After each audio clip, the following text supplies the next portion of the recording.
For the story, how would you like me to refer to you as far as your name goes? Michaela? Okay. Yeah. So, right off the bat, what is microdosing?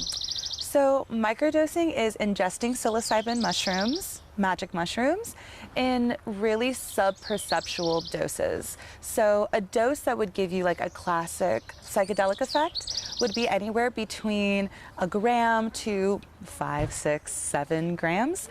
And so a microdose is a fraction of a gram. So a tenth of a gram, 0.1 grams of the mushroom, or 100 milligrams, is considered a microdose. Anywhere between 0.1 and 1 gram is what would give you this kind of underglow without fully taking you into a psychedelic experience. What does it feel like? A glow, an underglow. So what's really happening with psilocybin is an opening of the sensory perceptual field, and so you're seeing things at a higher visual acuity. So colors are more vibrant. The contrast between the leaf and the sky is a lot more. Contrast is heightened. You are also seeing the sensation of things like breathing or moving or being alive in a sense. So this is just an increase in your sensory awareness of things. So things might sound a little clearer to you. I notice too, while I'm microdosing and mothering, my availability of emotions, my availability to cry and my availability to laugh is a lot more at the surface. So for some people, they feel that that's an alleviation of depression symptoms. But what we're really experiencing is just an increased sensitivity to the world around us. How long have you been microdosing? I've been microdosing since I was 4 months pregnant. And so that is about a little more than 2 years now. And why did you start? I started actually because I found that moving into my pregnancy, I was struggling with alcoholism. So alcoholism runs in my family, many generations, and that was something I didn't want to bring into my pregnancy. It's something I really wanted to face head on and clear before my child came into the world, because I grew up in an alcoholic family, and that was really challenging. For a lot of reasons. And so that was like my primary motivation was, I've heard that psilocybin mushrooms can help combat addictive behavioral patterns. And so I kind of wanted to approach it head on and move my alcoholism and my unconscious use of alcohol into maybe mindfully reaching into psilocybin and other materials of the earth to, deal with what I was dealing with underneath, which was unresolved trauma. Now, as a mom, your son is 2.5. Yeah. How does it help you? Like I said, it makes those emotions to connect with my son and toddler way more readily available. And it slows down my desire to react, and instead I respond to him.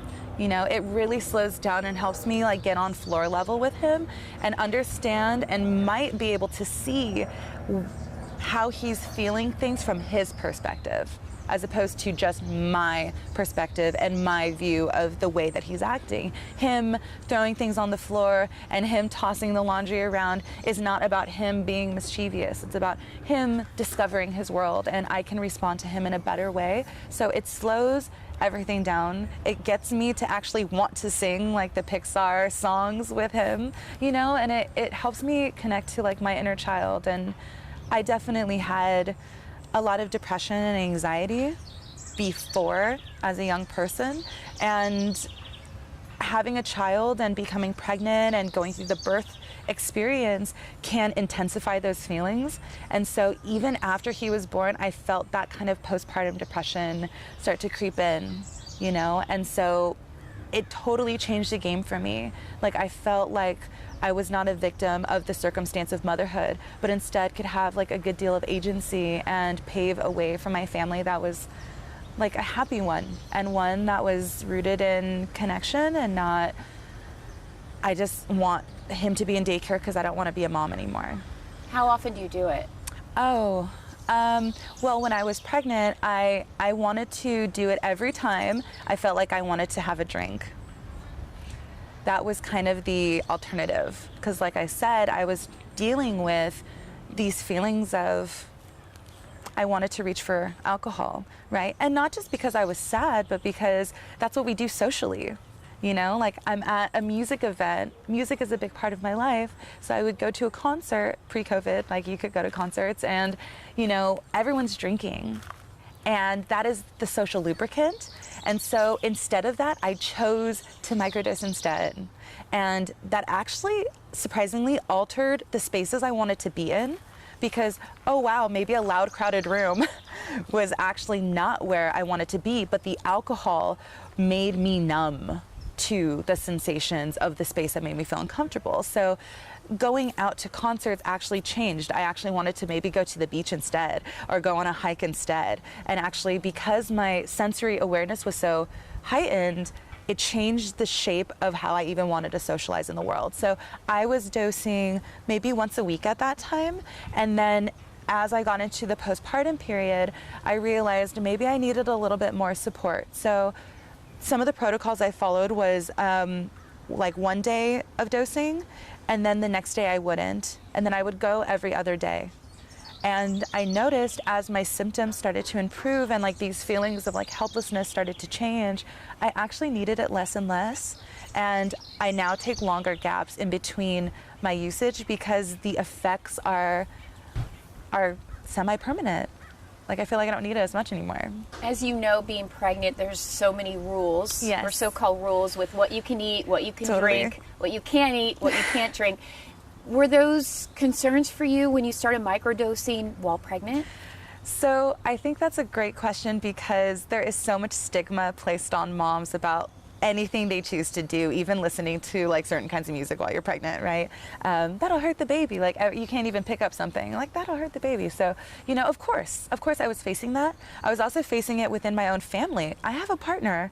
I have a fiance of 7 years, and like I had to work with this with him and say, no, in my gut, I'm feeling like this could be really helpful for me. And I also need to reach out to someone for permission. So I'm grateful in that I have a connection to a community elder that has had a long life relationship with these mushrooms. She comes from a tribe in Mexico where psilocybin mushrooms are offered to their children as young as 3 years old. So that's my son in 6 months, right? So this is a very different worldview, and this is a way of thinking that's not very common here in the United States, that children are old enough and robust enough to imbibe in these other medicines like we've spoken about in Europe, like alcohol, wine. I'm also Italian. We had our first drink of wine at age 9 at the dinner table because this is customary. This is part of actually introducing your children to these substances so they have knowledge and awareness as they come into their teenage years. So my contact with this point person, this abuelita, this abuela, this grandmother, who her first sit with this introduction to this medicine was at 3 years old, I said to her, I'm pregnant, I'm 4 months, I'm feeling the call to sit. What do I do? Is this appropriate? So she actually was the one who gave me permission. And many women don't have that kind of permission. They just have Google. And so, I wanted to back that up. So I said, okay, I'm getting permission from a community elder. Now what's the science? Like what's here? What, is research that's been done on psilocybin and pregnant mothers, and there actually is a piece of research. You'd have to pretty much eat your body weight in psilocybin mushrooms to cause any kind of toxicity. So the most a human being has ever taken is like about 50 to 100 grams at a single time, which is a lot, right? A microdose is 1/10 of a gram, right? And so little of that is making it into the breast milk that it's inert essentially once it makes it in there. Although psilocybin is present in breast milk, it's a non-toxic agent for adults. in vast quantities. And so it's less toxic than aspirin, than caffeine, than nicotine, than morphine that's given in the epidural at the hospital. So we're looking at a substance just on the traditional side, right, is very well integrated. And then on the science side, pretty much inert as far as toxicity. If death is a toxic endpoint, it will not kill you. As you know, there's a stigma around drugs in general. 100%. But when you talk about mushrooms, Yeah. what most people know about them, they're hallucinogenics, Yeah. they're referred to as magic mushrooms. Right. How do you get around that stigma that doing this is bad and you're just a druggie, or whatever term someone wants to use? Totally.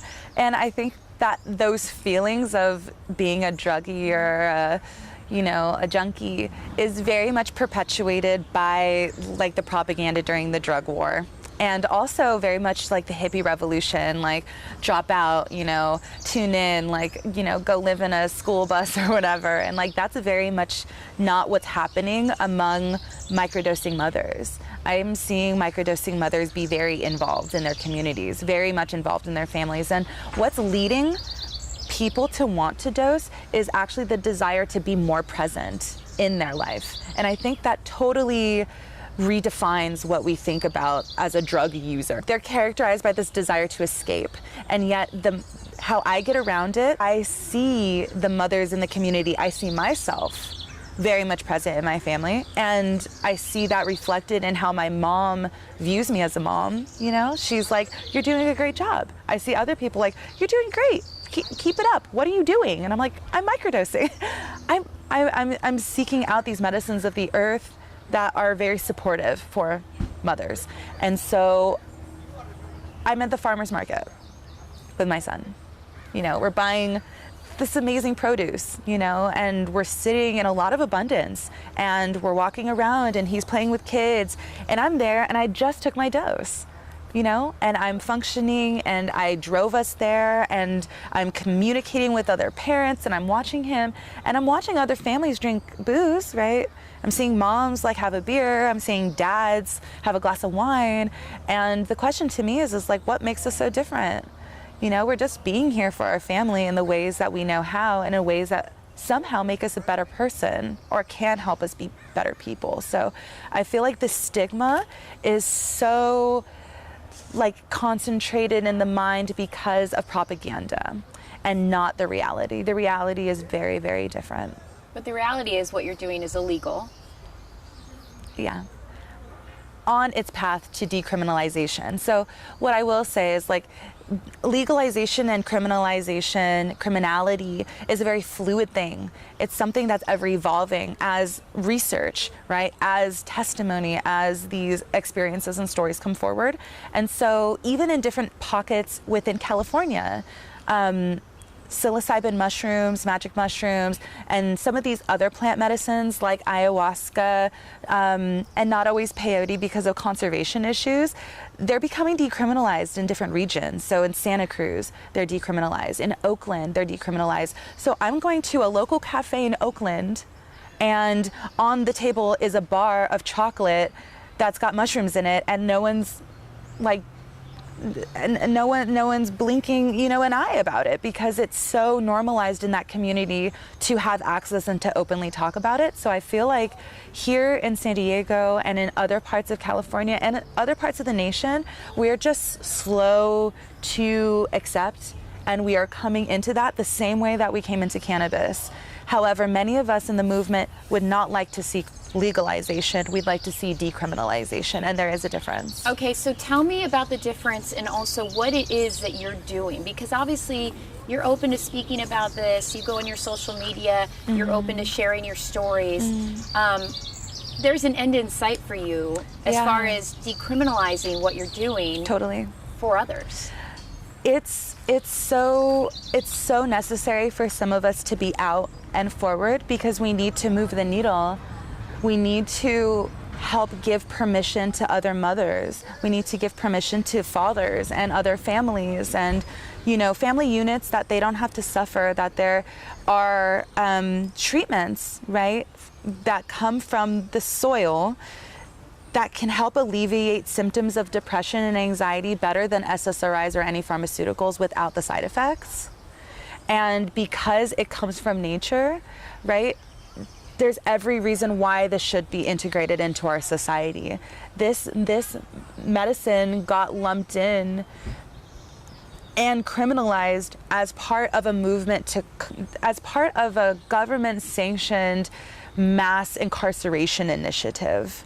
So there's many people in jail just for cannabis when people make millions on cannabis right now, which is a strange paradox that some people are being warehoused behind bars, and on the other side of it, these folks that are highly invested and have tons of capital are making money on cannabis. So for me, decriminalizing and coming forward is part of just putting my neck on the line for families I know benefit from this, and to not just speak to the choir. People know in my community how helpful this is, and we all sit with this medicine and eat it, and like we know what it is and protect each other.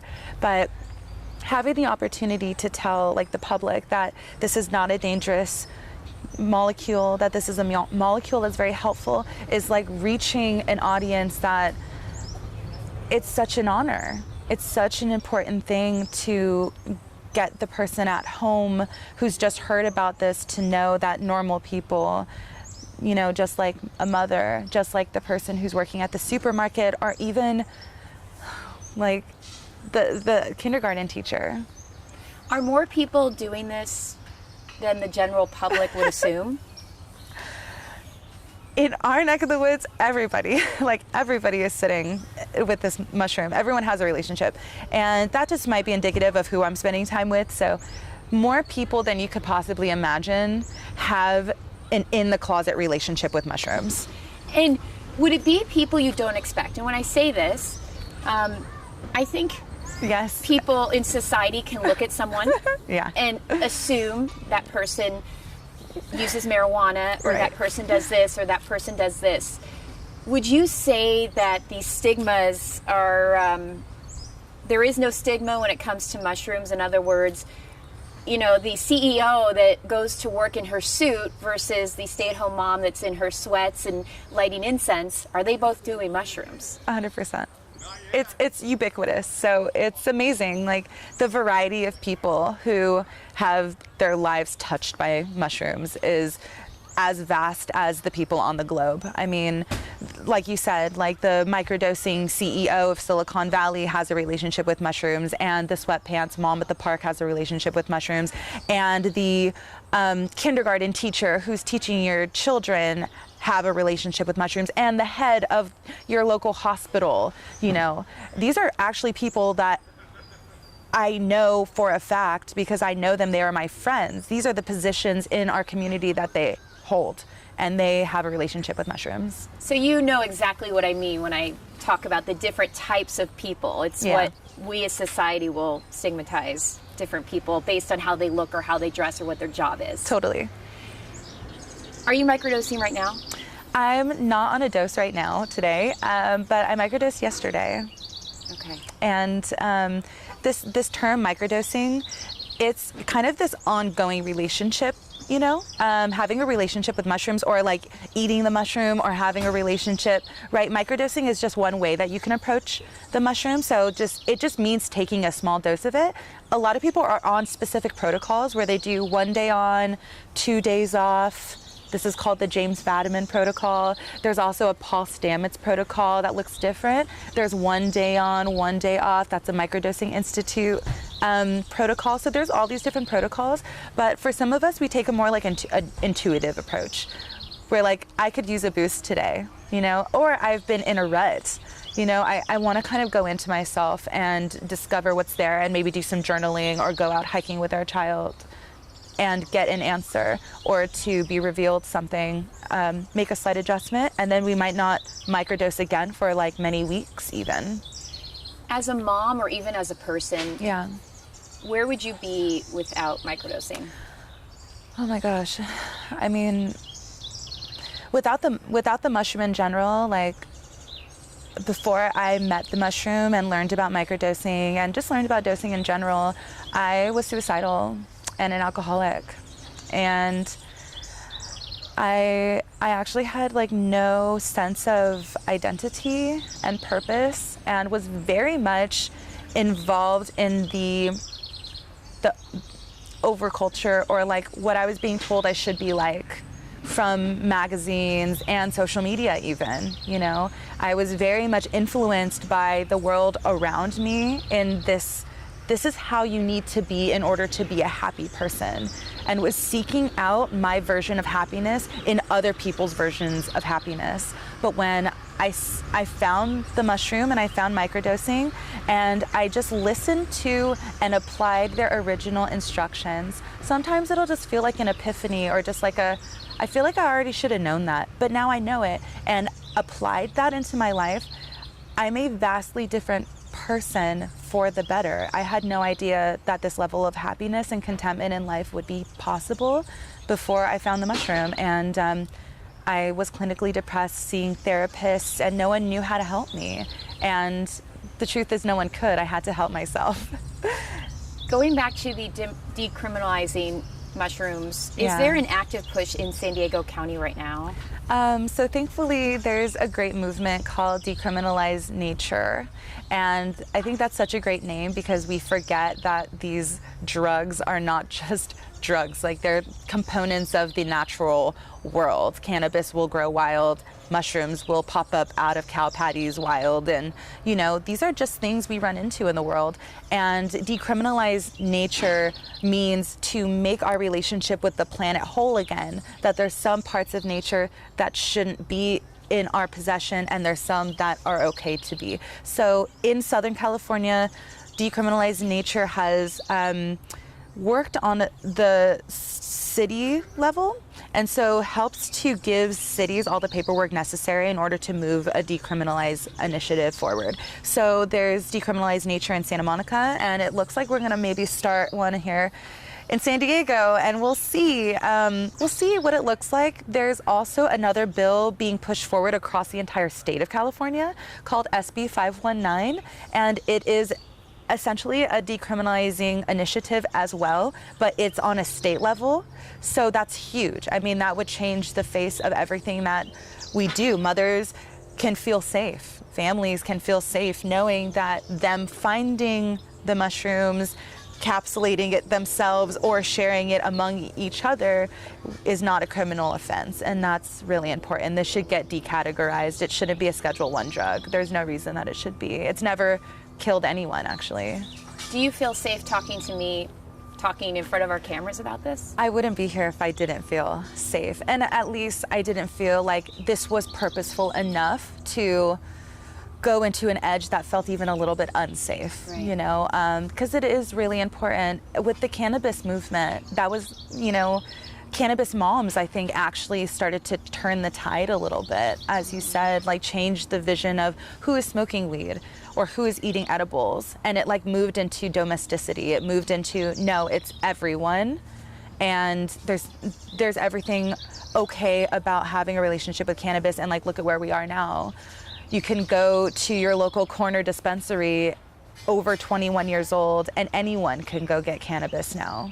And so I would like to see not a legalization initiative, but a decriminalization initiative, in that I can cultivate in my house, and I can make my own medicine, and I can share it out, and no one's getting in trouble for that. And that's what's really important to me.